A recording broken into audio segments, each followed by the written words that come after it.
Big zero. রাজ্যের ওপর রীতিমতো ক্ষুব্ধ কলকাতা হাইকোর্টের বিচারপতি বিশ্বজিৎ বসু। জিটিএ নিয়োগ দুর্নীতি মামলায় সিআইডির রিপোর্ট দেখে ক্ষুব্ধ কলকাতা হাইকোর্ট। একটি বেনামি চিঠিতে নিয়োগ সংক্রান্ত বেনিয়মের অভিযোগ ওঠে। অভিযুক্ত হিসেবে উঠে আসে প্রাক্তন শিক্ষামন্ত্রী পার্থ চট্টোপাধ্যায় তৃণমূল ছাত্র পরিষদের সভাপতি তৃণাঙ্কুর ভট্টাচার্যের নাম। গতকাল সোমবার কলকাতা হাইকোর্টে বিচারপতি বিশ্বজিৎ বসুর বেঞ্চে ছিল শুনানি। সেখানেই ক্ষোভ প্রকাশ করেন তিনি।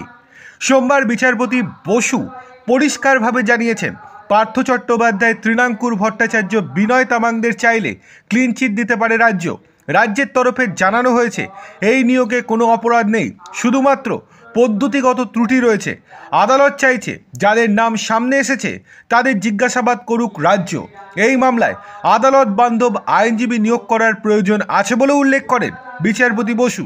বেনামি চিঠিটি খুব ডেঞ্জারাস বলে উল্লেখ করে বিচারপতি প্রশ্ন করেন, পার্থ চট্টোপাধ্যায় বিনয় তামাংদের নাম এফআইআরে আসার পর তাদের কি করা হচ্ছে? বিচারপতি বসু সরাসরি বলেন, আমি জানতে চাই রাজ্যের উদ্দেশ্যটা কি চাইছে রাজ্য?